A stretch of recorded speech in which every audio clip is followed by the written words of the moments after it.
Saudara-saudariku yang terkasih, salam, salam sehat dan sukacita selalu. Berkah dalam. Sudah kita memberi senyum hari ini, Sabtu 21 September 2024. Gereja merayakan pesta Santo Matius, Rasul dan Pengarang Injil. Kita awali permenungan kita dengan tanda kemenangan Kristus dalam nama Bapa dan Putra dan Roh Kudus.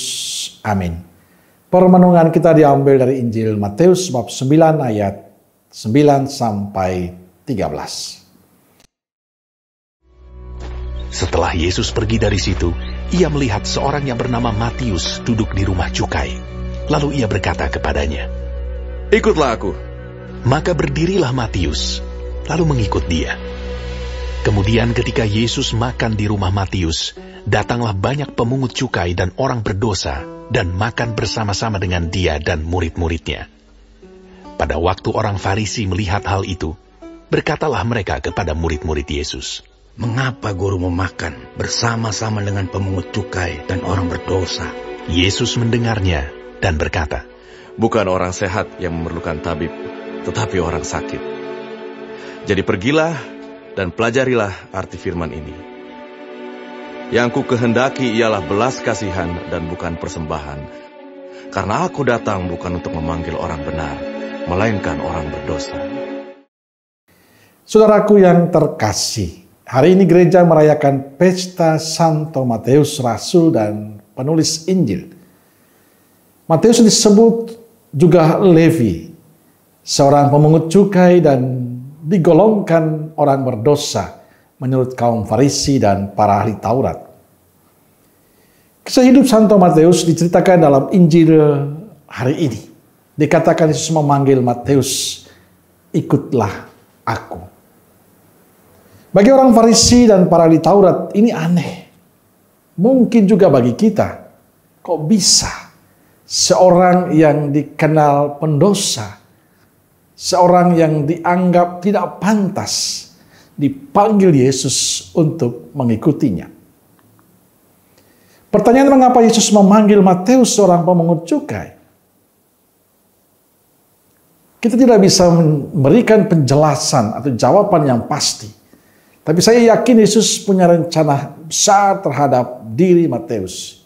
Ia tahu siapa Matius sesungguhnya. Ia tahu potensi isi hati Matius.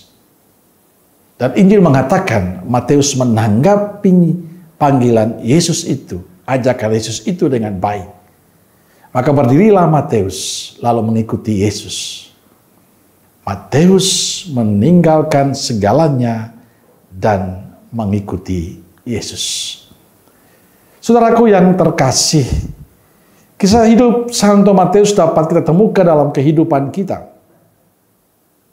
Tapi apakah orang seperti Santo Matius memiliki tempat di dalam kehidupan kita, masyarakat kita, gereja kita, ataukah tidak?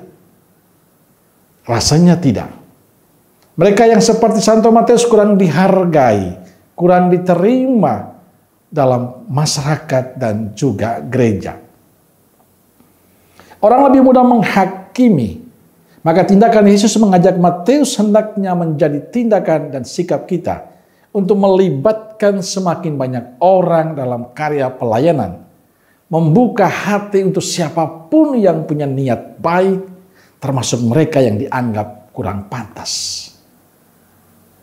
Banyak sahabat-sahabat saya yang saya kenal, yang dulu dianggap sebagai orang yang tidak pantas, yang hidupnya sungguh jauh dari Tuhan, bahkan dicap negatif oleh tetangganya, oleh sahabatnya, oleh temannya. Tapi saat mereka membuka hati untuk Tuhan, membiarkan diri dituntun oleh Tuhan, dilawati Tuhan, hidup mereka menjadi berubah. Dan sekarang menjadi pribadi-pribadi yang luar biasa dalam pewartaan. Mereka sungguh-sungguh merubah hidup mereka, membiarkan diri mereka dituntun oleh Tuhan, dan akhirnya mereka dipantaskan untuk menjadi orang-orang yang bisa menjadi berkat bagi sesama yang lain. Dan saya percaya, lewat kisah-kisah hidup mereka, Tuhan punya rencana untuk setiap kita.